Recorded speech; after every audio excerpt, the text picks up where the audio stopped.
Hi there, I'm Tanuja Dabir, registered holistic nutritionist and digestion whiz, helping busy, stressed, on the go busy bees get their mojo back with simple and sustainable dietary and lifestyle strategies. That is to strengthen your digestion, bust your sugar cravings, and increase your energy levels so that you can live your life to the fullest. Today, we're going to be talking about dieting or weight loss and why diets fail.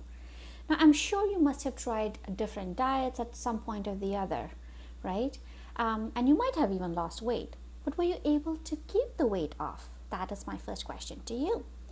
How did it go for you? Did you gain the weight back or were you able to keep it off? Now, most likely in my experience, most of the people who lose weight by going on a diet do gain it all back. You see, what happens is when we lose weight, we are losing fat as well as a little bit of muscles, because when we are dieting per se, we are actually devoiding or starving our body of nutrients. So there is a little bit of muscle loss as well. But when you go back to eating normally, like the way you used to, obviously now you're gaining back all those calories. And when you gain back, you're not just, eating normally and therefore having those same calorie intake or going back to the same foods which caused you to gain weight. But now when you gain back, you're actually just gaining back fat and you have lost the muscle. So it's kind of a lose-lose situation for you. The other thing to remember is that the more you diet or you put yourself on that starvation mode, the more your body tries to hold on to every little calorie that you're eating because it thinks it's starving. It cannot differentiate between a natural famine or the artificial famine that you have created for yourself in terms of a diet. So every little calorie that you're eating is now going to be stored on by the body. Plus, all that yo-yo dieting is going to mess up your metabolism as well.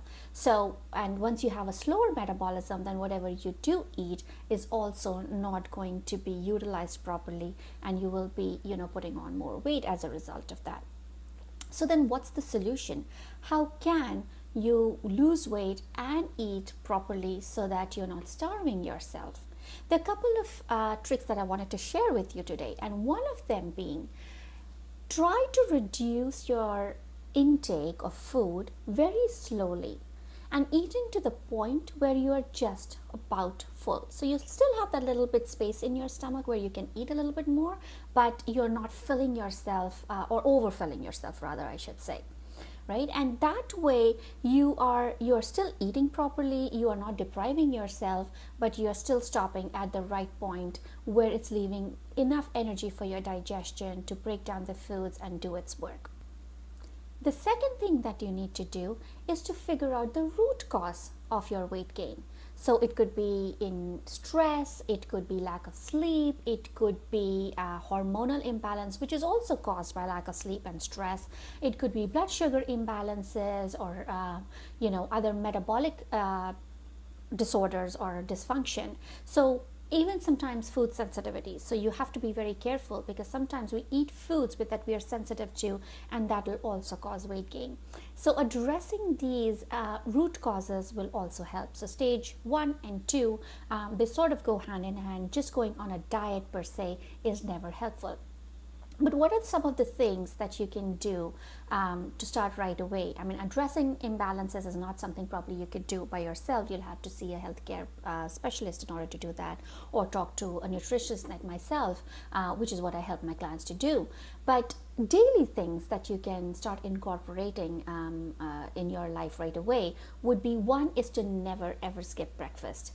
Right? Because that is one of the most important meals of the day. It sets the tone for the rest of the day. It's giving you energy right in the morning. So make sure you always have your breakfast, even if you're trying to lose weight.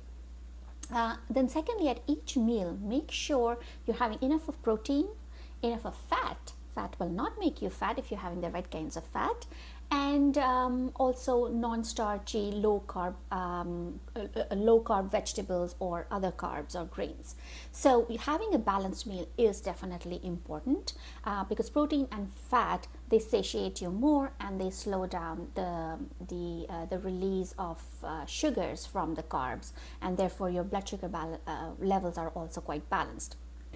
you also need to start eating real foods, wholesome fruits, fruits and vegetables, whole grain carbs, and really just nothing out of a package.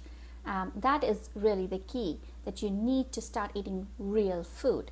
Second thing is, or not the second thing, probably the third or the fourth thing, is to avoid eating 2 to 3 hours before bedtime, right? Because your activity levels are declining. You don't want to have additional calories at that time and filling yourself.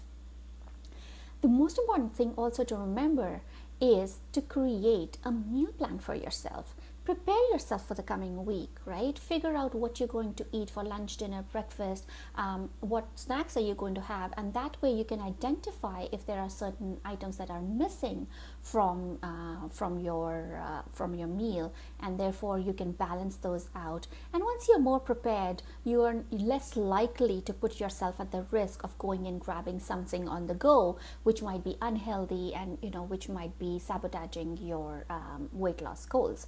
So having those meal plans, making sure you know what to eat, and having enough portions which are not starving but instead satiating you, that is really, really important. Another thing to consider is inflammation in the body. So sometimes foods like gluten and dairy, especially if you're over consuming them, and most of us do in North America, that's the way we eat. We do have a lot of grains and gluten and dairy. That also causes inflammation in the body, and if the body is inflamed, then weight loss efforts are hampered further. So you do want to take care of all of these important points. Now, if you are very confused still as to what to do, and you think you need more help in figuring out, or even just get a head start and have everything laid out for you, then you can check out my diet-free diet program, which is right now going on a 50% sale. I've just launched it, and the early bird pricing is valid only till 24th of September. So you might want to take advantage of that. It's 3 weeks worth of wholesome, nutrient dense meals. You've got 100 plus meal ideas in there. There is a recipe book, there's a grocery list, there's a shopping list so that you're saving time and money. There is a food swap list, and if you need one-on-one support, I'm there. You get access to a private Facebook group, and I'll be answering all your questions and supporting you every step of the way. So that might be a great start for you if you're just trying to figure out what are the foods that you can eat and how you can propel your wellness and perhaps your weight loss efforts as well. It's something that the entire family can eat out of. The calories and portions are counted for you. You don't have to do any guesswork or do any mathematical calculations to figure out what are you going to eat and how much am I supposed to eat. Like I said, your entire family can eat from the plan. They don't need to follow the portions if they're not going to lose the weight, or don't wish to lose the weight, I should say. So yeah, I'll post a link here to the diet-free diet program. Make sure you take advantage of the early bird price, which is valid only until the 24th of September, and then the price goes back up to the full price. So I'll see you in the program. Let the diet-free diet empower you to make a change and be your healthiest best. So talk to you soon. Bye.